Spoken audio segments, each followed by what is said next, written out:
Welcome to Building a High-Performing Team. In this session, we will review how to improve effectiveness and work as a cohesive, successful team.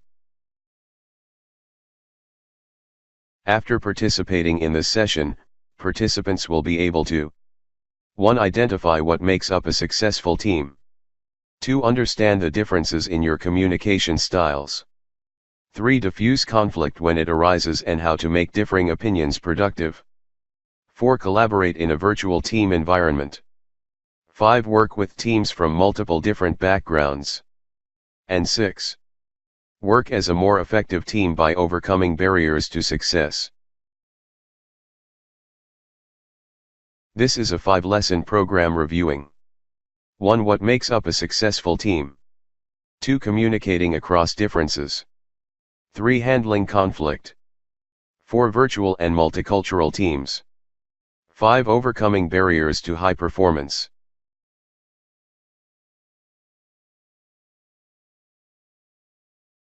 Lesson 1.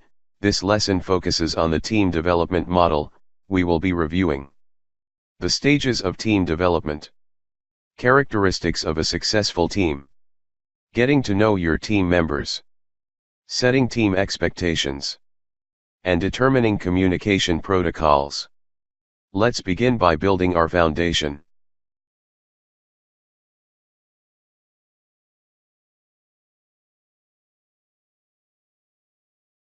Bruce Tuckman's model of team development was created to depict team behavior. Simply, it shows as a team becomes more familiar, they develop a more cohesive bond, allowing them to work more seamlessly. Before moving along to the next slide, scroll over the model to learn about the team dynamics in each of the stages. Have you ever seen a successful team in action? Perhaps you have even been part of a great team. Think of some of the characteristics of that team you have in mind. What are some of the things you noticed a successful team displays? Write down 2 or 3 features before moving on to the next slide. Is this list similar to yours? These items have been found in recent articles on Inc. magazine and in Forbes as being key factors in having a successful team. Getting to know who you will be working with over the duration of your new project is an important starting point in building a sense of trust and comfort. Take some time and share a little about yourself. Include some personal information as well as what you are really good at from a professional perspective. Introductory meetings can be a great way to get to know everyone.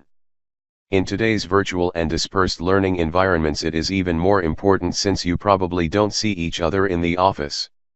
Spend some time identifying where your team is located and when the best times are to meet. It is important not only to get to know each other, but you should also become familiar with why your team has been established and what you are being asked to accomplish together. As you complete your introductions, take additional time with your team to identify your mission, vision, and goals and what your expected outcomes are. Identify any questions you have and ask clarifying questions to get your project started. Working with your team leader, determine how you will be communicating regularly. Are you going to be using a project management tool to review task and team progress? Will you use Skype, WebEx, or other technology to regularly communicate, or can you meet in person? Sometimes it is best to appoint one spokesperson to speak to the client or stakeholder so we are not providing them with too much information. Creating a responsibility matrix will also be helpful in allowing the team and spokesperson who they need to be speaking to as each task or phase is completed. A RASCI is a responsibility matrix that outlines the communication protocols. Each of the letters means R. Responsible, the people or person who are expected to actively participate in the activity and contribute. A. Accountable, the person who ultimately accountable for the results. S. Support, people to support the responsible person and are not used all the time. C. Consult, people who either have a particular expertise they can contribute to specific decisions. I. Inform, people who are affected by the activity/decision and need to be kept informed. Thank you for joining us in reviewing what makes up a successful team.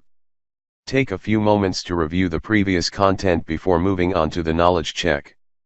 You will be asked to answer the questions with 80% proficiency to complete this lesson. After you have reviewed the previous slides, click Start the quiz to begin the knowledge check.